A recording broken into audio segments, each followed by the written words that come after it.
నువ్వు ఏదైతే డిఎస్సిలో అవకతవకలు జరిగినాయని చెప్పేసి ఈరోజు నీ అల్లరి మోకలతోటి రోడ్ల మీదకి వచ్చేటట్టు చేసావో, ఆ వచ్చినటువంటి వాళ్ళు మా తమ్ముళ్ళు చెప్పినట్టు ఒక్కడంటే ఒక్కడు విద్యార్థి లేడు, ఒక్కడంటే ఒక్కడు డిఎస్సి రాసేవాళ్ళు లేడు. డిఎస్సి రాయాలంటే బిఈడినో ఎంఈడినో టెట్ క్వాలిఫై అయి ఉండాలి.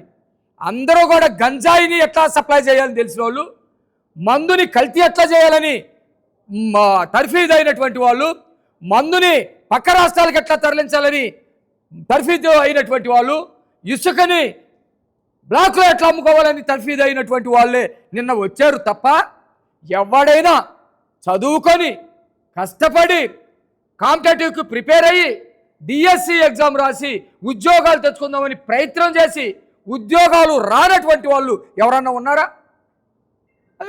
దానికి మీరు డిఎస్సి విద్యార్థులని పేరు పెడుతుంది. దానికి వైసీపీ పేటీఎం బ్యాచ్ ధరని చెప్పేసి పెట్టుకోండి, ఎవడు మాట్లాడతాడు? వైసీపీకి సంబంధించిన గంజాయి బ్యాచ్ ధరని పెట్టుకోండి, ఎవడు కాదంటాడు?